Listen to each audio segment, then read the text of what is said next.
मसीह में आप सबकी सलामती हो। मेरा नाम है रिजवान भट्टी। एक मरतबा फिर हाजिर हूँ अपने प्रोग्राम के साथ। उसका टॉपिक है दूसरों की इज्जत का तहफ़्फ़ुज़। तो आइए शुरू करते हैं आज का प्रोग्राम। और टॉपिक तो मैं आपको बता ही चुका हूँ कि दूसरों की इज्जत का तहफ़्फ़ुज़। हमारे यहाँ आम तौर पे होता क्या है कि हम इज़्ज़त के मामले में जितनी जाने हम लोग लेते हैं कोई नहीं लेता। शायद किसी और चीज़ के बारे में हम कभी इतना सोचते भी नहीं।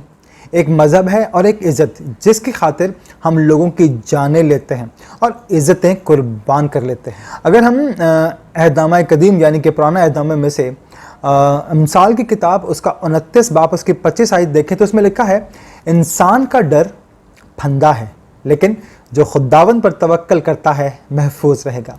इसी तरह तकलीफ़ें जितनी भी हैं हमारे यहाँ, अंधी रस्में हैं, काली रस्में हैं, सारी दूसरों की जान लेने के चक्कर में हैं। चाहे किसी पर इल्ज़ाम साबित हो या ना हो, कानून अपने हाथ में लेकर दूसरों की जान लेने पर तुले रहते हैं। हम ये कहते हैं कि हुक्म तो मौजूद है कि देखो इज़्ज़त से किसी के नहीं खेलना, क्योंकि उसने ऐसा किया तो हम उसे छोड़ देंगे। लेकिन कोई भी ये सोचने की कोशिश नहीं करता कि आखिर किसी की इज़्ज़त लेने का मामला चला कहाँ से था, ये कहाँ से शुरू हुआ और कहाँ पहुँचा। अगर ये फ़र्ज़ कर लिया जाए कि ये इल्ज़ाम सही है तो क्या कोई ये सोचने को तैयार है कि ये अमल शुरू कहाँ से हुआ। लेकिन जब मेरे मुनज्जी मेरे मसीह ने इस बारे में कहा तो एक वजाहत की, तो आपने फरमाया, तुम सुन चुके हो कि ज़िना ना करना, लेकिन मैं तुमसे ये कहता हूँ जिसने किसी औरत को बुरी निगाह से देखा उसने अपने दिल में गुनाह कर लिया। बस अगर तेरी दाहिनी आँख तुझे ठोकर खिलाए तो उसे निकाल कर फेंक दे, क्योंकि ये तेरे लिए बेहतर है कि तेरे अज़ा में से एक जाता रहे और तेरा सारा बदन जहन्नुम में डाला जाए। अगर तेरा दाहिना हाथ तुझे ठोकर खिलाए तो उसे काट कर फेंक दे, क्योंकि ये तेरे लिए बेहतर है क्योंकि तेरे अज़ा में से एक जाता रहे। और अगर तेरा सारा बदन जहन्नुम में फेंक दिया जाए या डाल दिया जाए। लोग ये समझते हैं कि किसी की इज़्ज़त लेने का अमल शायद ये पहला अमल होता है। मेरे मुनज्जी दो आलम ने फरमाया कि ये पहला नहीं, ये आखिरी कदम है। इंसान उसके बारे में बहुत कुछ सोचता है, प्रोग्राम बनाता रहता है, और जितनी दफ़ा उसके बारे में सोचता है उतनी दफ़ा इर्तिकाब ज़िना करता है। ये एक दफ़ा का नहीं है, ये सूद दर सूद मामला चलता रहता है और ये मामला बढ़ता है। एक वक्त वो आता है जब हम मामला हमारे हाथ से बाहर निकल जाता है, दूसरों की इज़्ज़त पर हम हमला करना शुरू कर देते हैं। अगर पहला कदम हमने ठीक किया होता कि दूसरों को बुरी नज़र से नहीं देखा होता तो इस बारे में बुरे ख्यालात जन्म ही नहीं लेते। तो आज ये नौबत आती नहीं, यहाँ तक कि वो हमारी मजबूरी है। कानून अमल तक पहुँच सकता है, वो ये नहीं देखता कि हमने कब इसके बारे में सोचना शुरू किया। लेकिन वो ज़ात जो इंसान के दिल की गहराइयों को झांकती है और इसे मालूम है कि इंसान के दिल और दिमाग में कौन कौन से ख्यालात चल रहे हैं, वो ज़ात बेहतर जानती है कि कब उसने उस जुर्म का इर्तिकाब शुरू किया। अगर उसे संसार करना हो तो आप यकीन जाने कि जितनी बार उस शख्स ने उसकी इज़्ज़त लेने के बारे में सोचा उतनी ही दफ़ा उसे संसार करना चाहिए। लेकिन आप सिर्फ उसे एक दफ़ा ही संसार करते हैं, बार बार नहीं करते। ये सिर्फ खुदा की ज़ात है जो मुनासिब समझती है कि उसको क्या सज़ा देनी है। अब सवाल ये पैदा होता है कि हमारे जहन में ऐसे ख्यालात आते क्यों हैं, करें तो क्या करें। आपने एक मिसाल दी, आपने कहा कि अगर फ़र्ज़ कर ले कि एक शख्स चोरी करता है, जिस हाथ से वो चोरी करता है हम उस हाथ को नहीं काटते, हम पूरे का पूरे आदमी को फेंक देते हैं और उसे मार देते हैं। अगर हम उसका वो हाथ काट देते ताकि वो चोरी ना करे तो क्या ये हाल उसके लिए बेहतर नहीं था। आपने ये नहीं किया चोर का हाथ काट दो, बल्कि आपने कहा अगर वो अपना हाथ खुद काटे।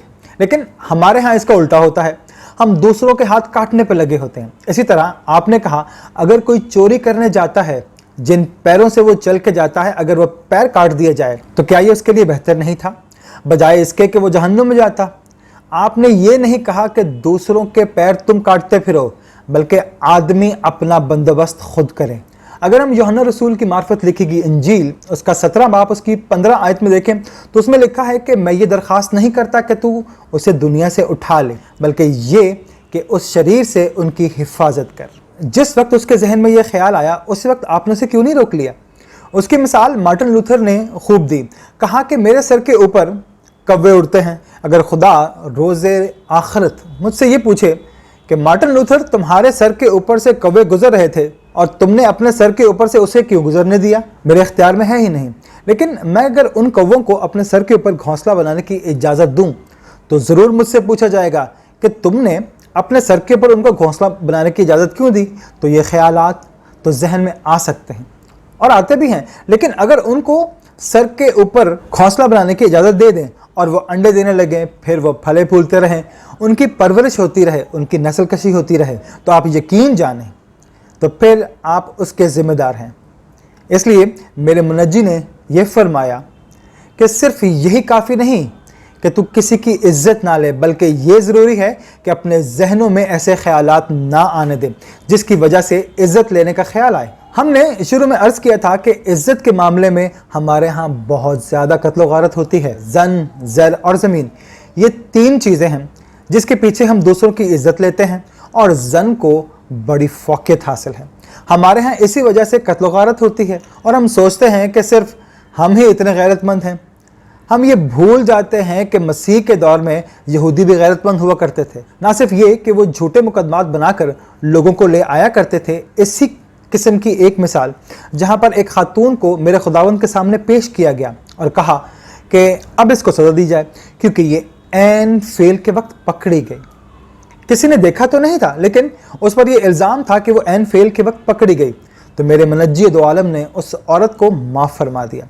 आपका वो माफ़ फरमाना इस बात को ज़ाहिर करता है कि इज़्ज़त के मामले में किसी की जान नहीं ले जानी चाहिए। पहले ये मालूम किया जाए कि उस पर इल्ज़ाम सही है या गलत, और अगर इल्ज़ाम साबित हो जाए तो आप उसे कानून के हवाले कर दीजिए।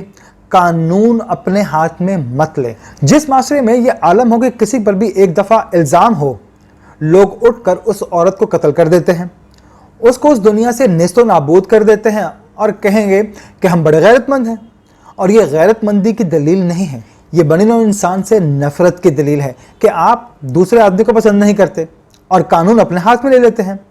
आप उस बात की फ़िक्र ही नहीं करते कि जुर्म साबित हुआ या नहीं हुआ। जुर्म साबित होना या ना होना या करना या ना करना यह अदालत का काम है। तो ये तो अभी सिर्फ इल्ज़ाम है।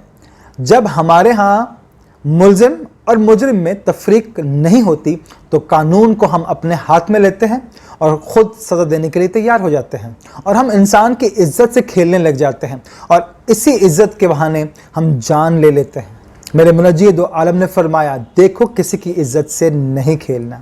ये इंसान के जहन में जो ख्यालात पैदा होते हैं उसे वहाँ तक पहुँचाते हैं। आज हमारे यहाँ बुराई भी मौजूद है और इस बुराई के नाम पर लोगों की जान लेने का अमल जारी व सारी है। ख़वातीन की ज़िंदगियों से खेला जा रहा है। जिसके बस में जो आता है वही कर देता है और कुछ सोचता भी नहीं कि हम कर क्या रहे हैं। हम सोचते नहीं कि हम कितने पारसा हैं, कितने मुत्तकी हैं, हम खुद कितने साबिर हैं। जब उस औरत को मेरे मसीह के सामने पेश किया तो आपने उन लोगों से कहा था कि तुम में से जो बेगुनाह है पहला पत्थर वो फेंके, पहला पत्थर वो मारे जो बेगुनाह है। क्या हम बेगुनाह हैं? क्या हम अपने जहन को साफ रखते हैं? क्या हमारी सोचें पाकीज़ा हैं जो हम दूसरों पर इल्ज़ाम आयद करते हैं? हमारे दिल के अंदर मालूम नहीं क्या क्या बसा हुआ है, हमारे जहन के कितने गंदे ख्यालात हैं, लेकिन हम दूसरों पर फतवे लगाते हैं। हमें ये हक नहीं पहुँचता। अगर हम ज़माने कदीम यानी कि पुराने अहदामों की किताब इस्तिश्ना उसका 31 बाब उसकी 6 आयत देखें तो उसमें लिखा है, तू मजबूत हो जा और हौसला रख, मत डर, ना उनसे खौफ खा, क्योंकि खुदावंद तेरा खुदा खुद ही तेरे साथ जाता है। वो तुझसे दस्तबरदार नहीं होगा और ना तुझे छोड़ेगा। दूसरों की इज्जत का एहतराम करना उतना ही ज़रूरी है जितना दूसरों की जान का एहतराम करना है। और इज्जत की खातिर किसी की जान लेने का जवाज़ ही पैदा नहीं होता, क्योंकि हम हैं कौन जो दूसरों की खातिर ये काम करते फिरते हैं। कानून इसके लिए मौजूद है, कानून को अमल करने दीजिए, अपने हाथ में कानून मत लीजिए। हम जब इस बारे में सोचते हैं, हम सिर्फ यही नहीं सोचते कि हमने कितने लोगों को संसार किया था, हमने कितने लोगों की जान ली थी, लेकिन ये सोचे कि हमारे अपने ख्यालात जो थे कि जब हम किसी के बारे में ये सुनते हैं फ़लाँ ने फ़लाँ की इज़्ज़त ले ली, इसलिए उसे हम संसार करने की कोशिश करते हैं कि हम उस खातून की इज़्ज़त नहीं ले सके, वो हम पे सबकत ले गया। इस जलन में हम उसको ख़त्म करना चाहते हैं। कहीं ऐसा तो नहीं है? आइए हम अपने ज़मीरों का जायज़ा लें, हम अपना एहतसाब खुद करें और फिर देखें कि खुद हम कहाँ खड़े हुए हैं। क्या हम बेगुनाह हैं? क्या हम वाकई इस काबिल हैं कि दूसरों पर फतवे लगा सकें? क्या हम दूसरों से भी गए गुजरे हैं? इसलिए किसी पर फतवा देने से पहले रोज़े आखिरत का ख्याल कर लीजिए और ये देखिए कि क्या हम जो कर रहे हैं दूसरों के साथ, क्या वो जायज़ है या नाजायज़? हम जो इंसानियत की आधी आबादी ख़वातीन पर मुश्तमिल है, उसके साथ जो मुसलसल ज़्यादती कर रहे हैं, मर्दों का बनाया हुआ माशरा औरतों के हकूक़ पामाल कर रहा है, तो क्या हमें इसका हक पहुंचता है कि हम सिर्फ निस्फ आबादी के साथ वो सलूक करें जो जानवरों के साथ किया जाता है? क्या हम इतने ही गेगुजरे हैं या हम कुछ करना ही नहीं चाहते कि जब हमारे जहन में ये ख्याल पैदा हुए तो क्या हमें उसी वक्त ये ख्याल काट कर फेंक नहीं देने चाहिए थे? हमें अपने ख्याल पाकीज़ा रखने चाहिए, फिर माशरे में पाकीज़गी पैदा होगी। सालहीन ऐसे ही पैदा नहीं होते जो इज़्ज़त के नाम पर दूसरों की जानें लेते फिरते हैं। सालहीन वो होते हैं जो सबसे पहले अपने नफ्स को मारते हैं। जो पहले अपने नफ्स को कत्ल नहीं करता, अपने नफ्स को नहीं मारता, उसे दूसरों को मारने का कोई हक नहीं है। लिहाजा हम पहले अपना एहतसाब करें, फिर कानून को उसका काम करने दें। कानून को अपने हाथ में मत लें। आमीन।